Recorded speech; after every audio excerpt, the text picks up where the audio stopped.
오늘 오픈마인드 채널에서는 토지의 활용 가치를 상승시키는 토지의 분할과 합병에 대해서 알려드리려고 합니다. 우리의 생각과는 다르게 토지는 모양이 바르지 않을 수도 있고 너무 큰 평수로 인해 가격이 비싸거나 도로가 없는 작은 면적의 토지는 적은 수요로 인해 매매에 어려움을 겪을 수도 있죠. 이때 토지를 분할하거나 합병하는 등의 방법으로 토지의 가치를 올리고 지가를 상승시킬 수가 있습니다. 먼저 토지의 분할에 대해서 알아볼게요. 분할의 정의는 지적공부에 등록된 1필지를 2필지 이상으로 나누어 등록하는 것을 말합니다. 예를 들어 그림처럼 100평의 토지를 각각 20평으로 5개의 토지로 분할하는 것이죠. 그럼 모든 토지가 분할을 할 수 있을까요? 그렇지는 않고 토지 분할을 신청할 수 있는 경우가 따로 있습니다. 첫 번째로 소유권 이전, 매매 등을 위하여 필요한 경우인데 아무래도 이 경우가 가장 많겠죠.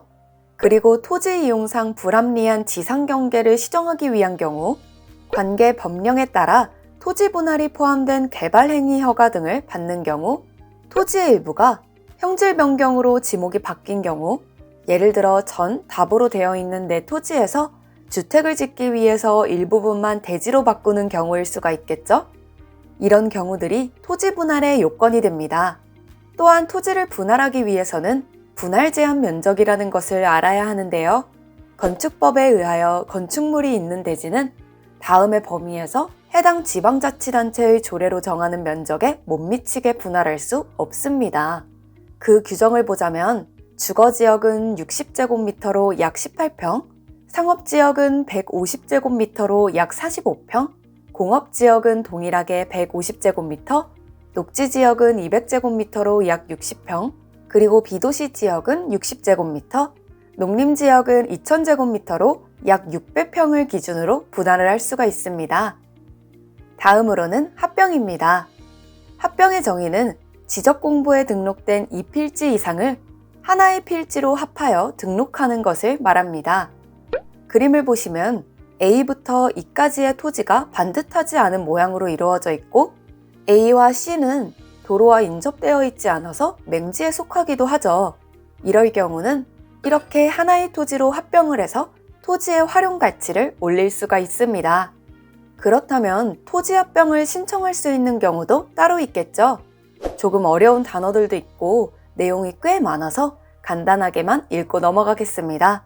합병하려는 토지의 지번부여 지역, 지목 또는 소유자가 같은 경우, 토지의 지적도 및 임야도의 축척이 서로 같은 경우, 소유권, 지상권, 전세권 또는 임차권의 등기, 승역지에 대한 지역권의 등기, 합병하려는 토지 전부에 대한 등기 원인 및 그 연월일 접수번호가 같은 저당권의 등기여야 하며, 합병하려는 토지의 소유자의 주소는 등기의 토지 소유자 주소와 같아야 합니다.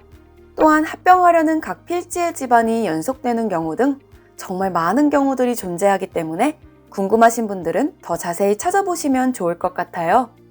또한 토지 분할과 합병을 위해서는 여러 가지 법령을 참고해야 하는데 그 중에서도 공간정보의 구축 및 관리 등에 관한 법률을 찾아보시면 제가 설명드린 내용을 구체적으로 정확하게 아실 수가 있습니다. 오늘은 토지의 활용 가치와 그로 인해 지가까지 상승시킬 수도 있는 분할과 합병의 의미에 대해서 알아보았는데요. 앞으로도 오픈마인드 채널에서는 여러 가지 토지와 부동산에 관한 유용한 개념들과 정보들을 정확하고 알기 쉽게 전달해 드리도록 하겠습니다. 오늘은 여기까지입니다. 감사합니다.